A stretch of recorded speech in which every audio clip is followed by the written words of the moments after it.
Ah, de retour, pardon. Je crois que je me suis excité sur mon ordi, j'ai bougé le câble internet. Voilà ce qui s'est passé. C'était une petite fin un peu brutale, mais de toute manière, on n'était pas loin de la fin. Normalement, on est de retour. Ça remarche. Euh, mais oui, donc on parlait de qu'est-ce qui s'est passé en termes de Dex. Si je voulais juste conclure là-dessus. En soi, il s'est passé rien de bien intéressant, en même temps, tout de bien prévu. Est-ce que je vais aller T'avais posé une question, Ignicio, du coup, je l'ai pas vu, Berd. Ah si, attends. Une DAO. Oh là, attends. Ouais, aïe, aïe, aïe. C'était quoi ton truc? Salut Brice, que penses-tu à l'heure d'aujourd'hui? Un ignare complet en dev serait capable de créer une DAO là des GPT-4 uniquement sur la base d'une bonne idée, pas encore exploitée dans le milieu. Honnêtement, GPT-4 qui code des smart contracts, bon, a priori, il fait du meilleur taf que certains devs, hein, parce que je sais pas si vous avez vu l'histoire passée du bot Uniswap, là, Banana, je sais pas quoi, qui avait une erreur tellement fondamentale dans sa manière dont il gérait la taxe, parce que ça aussi c'est très à la mode les tokens avec taxe, que en gros il prélevait la taxe mais il la transférait pas, je crois, une histoire comme ça, que même ChatGPT était en mesure de la détecter. Et je crois que pour couronner le fun de l'histoire, ils ont été audités par Certic, évidemment. Donc, ça conclut le fait que ChatGPT est meilleur auditeur de smart contract que Certic. Mais bon, on dit pas grand-chose quand on a dit ça, très honnêtement. Donc, ouais, je pense qu'on est encore un peu optimiste sur le fait qu'un mec avec une bonne idée va te créer un projet qui va révolutionner le game, quoi. Il faut quand même un peu plus voilà, il faut quand même mettre un peu la main à la pâte, je pense, pour sortir un truc propre. Mais sinon, en termes de Dex, tiens, il en manque encore. Est-ce qu'ils ont aérodrome ou pas encore ici, par exemple? Si, c'est juste qu'il est dans les abysses, d'accord. Et le vélo. Ah oui, d'accord. Oh, si peu de volume que ça. What the hell? Ok, ça c'est une autre histoire. Mais oui, donc petite flex sur le fait que la situation actuelle que vous voyez sur les DEX vous a été annoncée, expliquée et anticipée avec précision il y a maintenant de ça un peu plus de 6 mois au lancement de Maverick, donc où grosso modo je vous disais que Top 3 et Flippy Curve et Balancer c'était pas un grand enjeu par rapport à la supériorité de la tech de Mav. Et c'est maintenant ce qu'on observe, voilà, en fonction des jours et tout ça. On n'est pas encore dans un flip total de curve, mais on n'y est pas loin. Là, vous voyez qu'ils sont quand même au coude à coude en volume semaine, avec un peu plus aujourd'hui sur Mav. Là où c'est quand même assez intéressant, c'est encore une fois, il ne faut pas oublier les ratios par rapport à la TVL, hein, qui sont quand même extrêmement... Il y a énormément d'écart entre les deux. Donc une efficacité qui est quand même bien plus élevée. Là où ça devient intéressant, c'est que bon, on y est encore assez loin, comme vous pouvez le voir, avec a priori Maverick commence à rentrer dans la zone où le vrai boss, celui qui pèse, Uniswap, arrive en ligne de mire. Et ça aussi, c'est anticipé. On y pensait plus pour la fin de l'année. Je vais devoir probablement réviser cette appréciation. Ça va probablement prendre un peu plus de temps. Mais je crois que je suis prêt à ajuster mon angle de Nostradamus pour vous dire donc que grosso modo, à moins d'une large surprise côté Uniswap V4, je pense que Maverick fêtera ses 1 an en tant que DEX qui traite le plus gros volume, toute chaîne confondue. Ça me semble pas du tout irréaliste comme prévision. Donc voilà, hâte de voir comment ça se déroule à ce niveau-là. Et après, il y a aussi quand même aussi de nouveaux entrants qui vont arriver sur les DEX. Il y a Mangrove, il y en a quelques autres. Donc à voir ce que ça va donner. Et curieux de ce BaseSwap qui sort autant de volume que ça. Là, je connaissais même pas ce truc-là. Et qui arrive à flip Vélodrome en volume. On va regarder vite fait. C'est quoi? C'est encore un...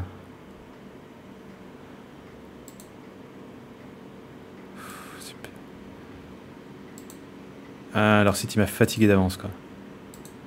Oui, ok, je connecte mon wallet pour que tu m'affiches des informations de base, allez.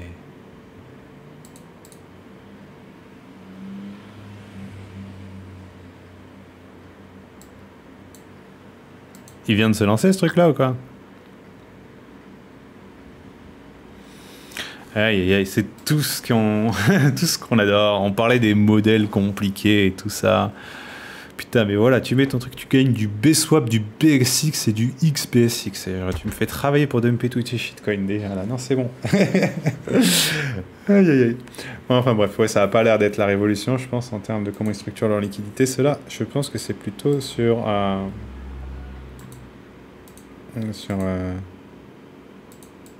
comment ça se... Ouais, non, d'accord, c'est des poules classiques standards, quoi, XPK. Donc c'est plus sur la tokenomics, ça, encore. Donc ouais, intéressant de suivre le game des DEX.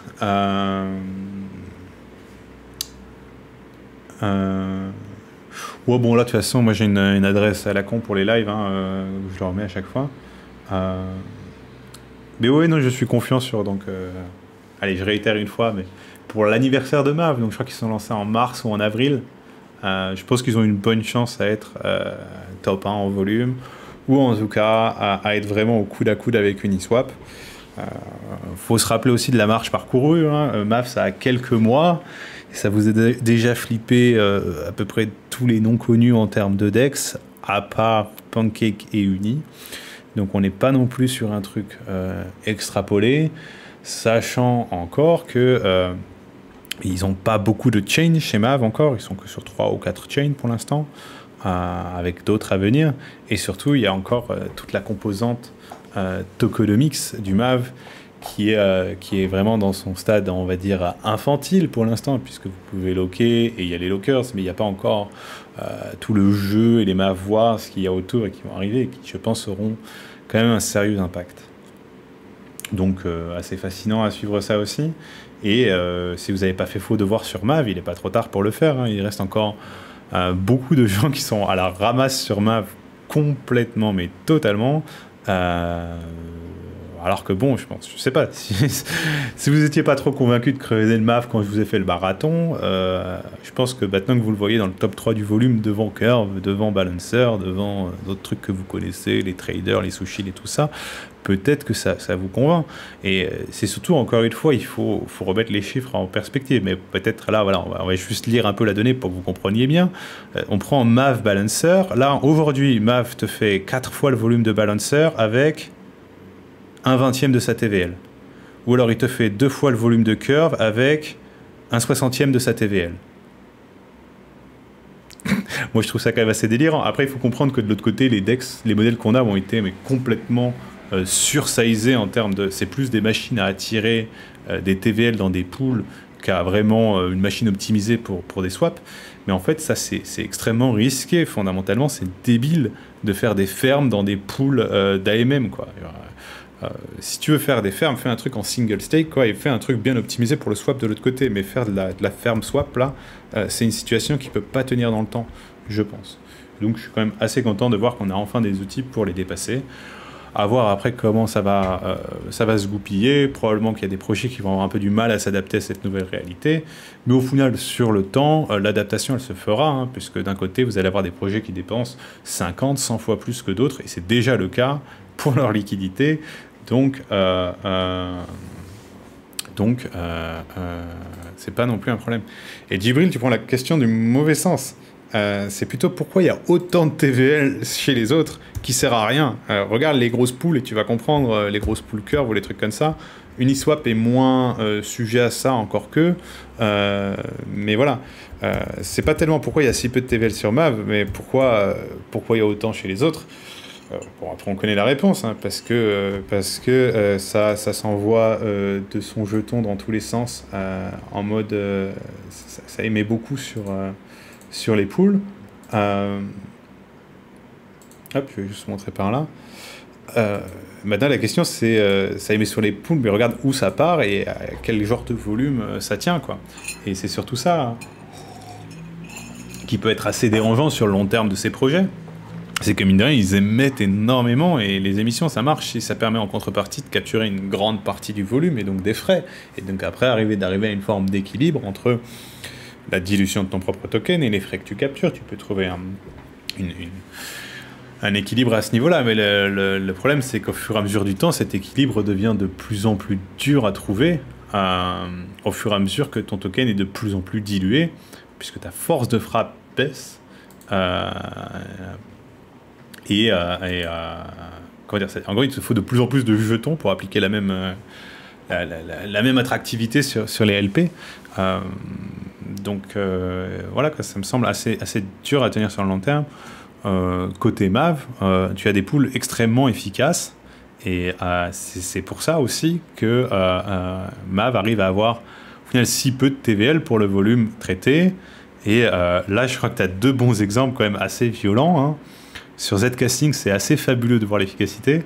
Tu vois, la première pool, c'est une pool stable qui fait 1 septième de TVL et qui te prend 37 M de volume dans la journée. Donc voilà, 30 fois 7 TVL en utilisation, c'est plutôt tranquille. Et de l'autre côté, c'est une pool IS-USDC, donc une volatile. Et là, pareil, tu as quand même 15 fois 15 fois sa TVL en volume. Et j'anticipe de l'autre côté, les gars, oui, non, mais regarde, ils ont des frais à des fractions de pourcent, donc c'est pour ça que ça fait plein de volume, mais en fait, MAV, c'est de la merde, c'est juste qu'ils sont pas chers.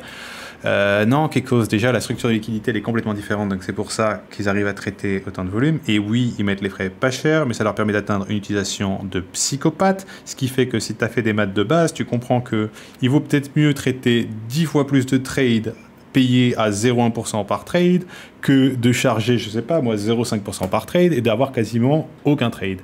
Et tu le retrouves notamment dans les APR sur par exemple CB, USDC, USDC. Là, le BIN, il est à 15% en organique, sur du stable. Alors ils sont à 0,02% de frais, et pourtant ils arrivent à te sortir à 15%. Encore une fois, c'est dû à l'efficacité de la liquidité, au fait que tu as $1 de TVL sur MAV dans une bonne pool bien opti. C'est pas rare de le voir traiter $15 de volume sur une journée. Maintenant sur Curve, c'est plutôt dans l'autre sens généralement, voire encore moins favorable. C'est-à-dire que pour $1 que tu as sur Curve, t'es chanceux si ça t'a traité 1 cent de volume sur la journée. Et sur Balancer, hein, c'est dû à comment sont structurés les échanges, la liquidité en elle-même. Et donc sur MAV, pour aller plus loin, parce que on est quand même déjà assez long, allez voir le marathon, je vais vous le remettre là, il y a un article et un marathon, vous avez la totale sur MAV, ça ne manque pas. Je vous remets le marathon quand même, il n'est pas très loin normalement, il est où? Il est là. Je suis familiarisé avant, mais... Donc ça c'est le marathon MAV. Et côté rendement, pour l'instant tu peux les locker avec il va y avoir une allocation de MAV d'ici la fin de la période actuelle entre les différents gens qu'on loquait à cette première époque. Mais sinon c'est vrai qu'en termes de rendement pour l'instant, comme la tokenomics n'est pas lancée, tu n'as pas de source de rendement natif sur MAV.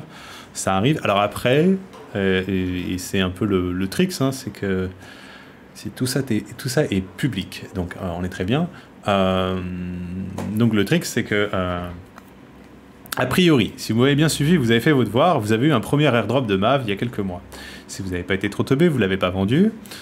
Et donc, vous avez encore des MAV, vous en faites différentes choses, mais maintenant, vous pouvez tout à fait faire du LP MAV sur MAV. C'est des pools qui ont tendance à être assez attractives en termes de frais. Surtout que, là je sais plus si c'est le cas, mais à un moment donné il y avait des boosted pools. Donc là on est sur Zcasting. Là je crois qu'ils n'ont pas encore remis, mais ça devrait pas trop tarder. Donc vous pouvez tout à fait LP avec vos MAV sur MAV. Et je vous rappelle qu'il y a quand même aussi encore une deuxième vague d'airdrop pour les utilisateurs de MAV à venir. Et donc en étant les LP qualifient, quels que soient les tokens utilisés, du moment qu'ils sont pertinents et qu'ils voient du volume. Donc si tu veux faire du rendement sur tes MAV, et si tu es prêt à les mettre en LP, tu peux tout à fait faire un LP MAV, IS, MAV, USDC, en fonction de ta sensibilité. Et notamment sur Zcasting, où Base a tendance à avoir des retours assez sympas. Et en fait, c'est bien pour tester ta compréhension de Mav, et c'est surtout que sans même jouer le jeu de l'airdrop, comme c'est la principale source de liquidité pour Mav, tu peux t'en sortir plutôt pas mal en termes de rendement sur une paire pareille.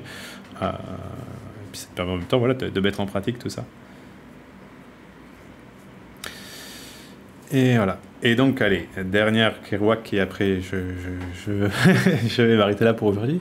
Les Mav Wars, c'est grosso modo un peu, j'ai envie de dire, d'une certaine manière, l'équivalent des CRV Wars pour Maverick, avec quand même pas mal de différences.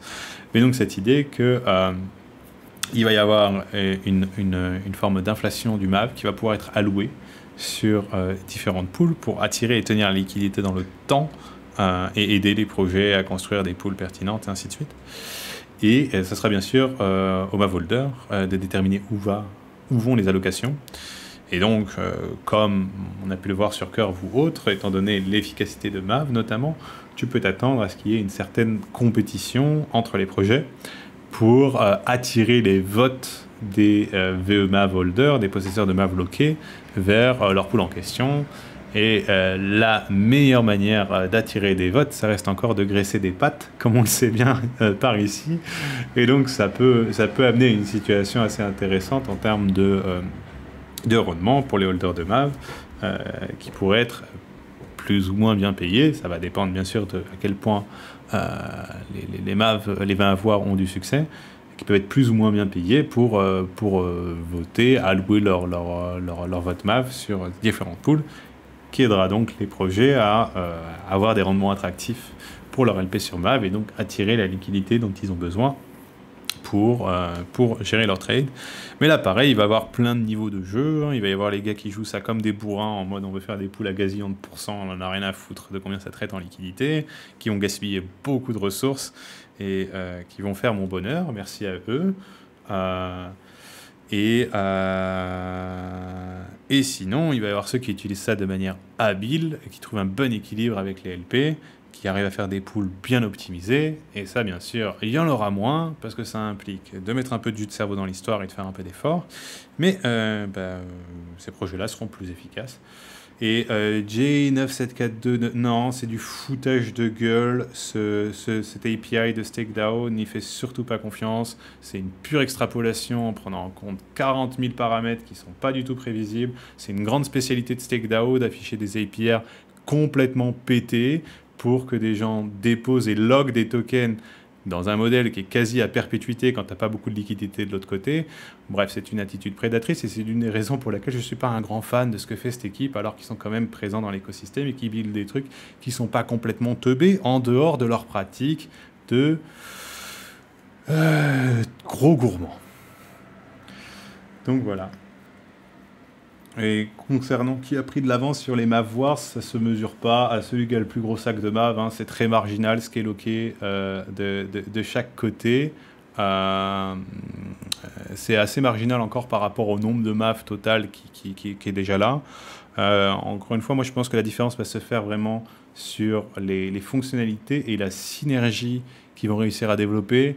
C'est-à-dire, c'est très bien, tu as réussi à attirer du MAV, mais si c'est juste pour les foutre là en passif ou aller chercher des bribes, mec, tu vas pas intéresser grand monde, tu vois.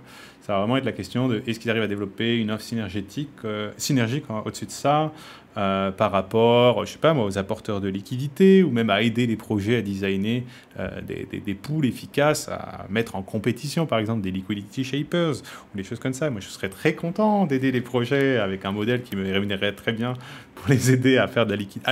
Les aider à économiser. Que demande le peuple? Bien sûr que ça mérite paiement. Moi, j'en sais rien, voilà, je vous donne des idées comme ça. Peut-être qu'il y aura des trucs pour rebalancer tes LP. Peut-être qu'il y aura un conique de MAV où tu peux lui mettre du USDC et le truc, il va calculer automatiquement. Ah oui, tiens, je t'en fous. 10% là, 13% là, 12% là, 5% je te les brise sur Page et 10% je te les mets sur je sais pas quoi. Tu vois, il y a plein de couches que tu peux faire au-dessus.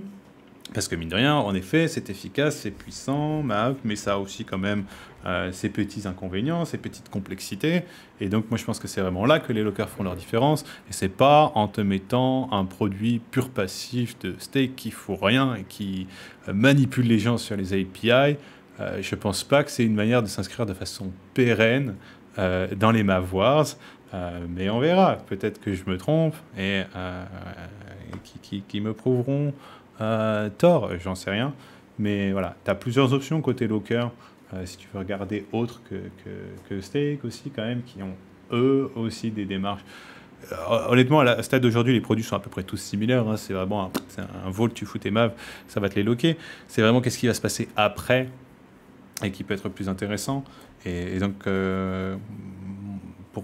si tu veux considérer un locker, tu vas quand même t'exposer à l'entièreté du projet, pas juste à leur token en lui-même, pas au wrap token en lui-même.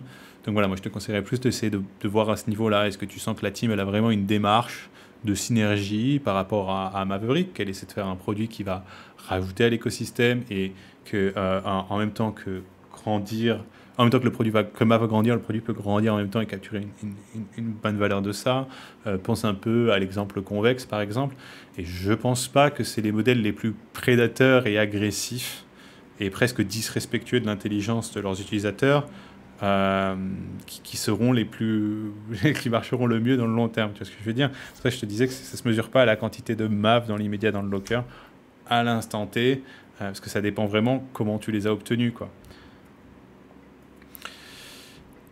Et je crois que c'est pas mal. Et pour le flip d'Uniswap, ça va se faire comme ça se fait là tranquillement. Hein. Ça va capturer le volume sur les bonnes paires. On a un bon fit sur les stables maintenant. Ça commence à se voir. Et sur les LSD d'Ether aussi. Maintenant, je pense que la prochaine frontière, c'est les paires volatiles commence à y avoir du volume un peu sur les grosses volatiles sur ZK Sync, mais c'est à peu près tout. Les gens ont encore un peu du mal à se positionner en LP, à cerner qu'est-ce que ça implique ces paires-là.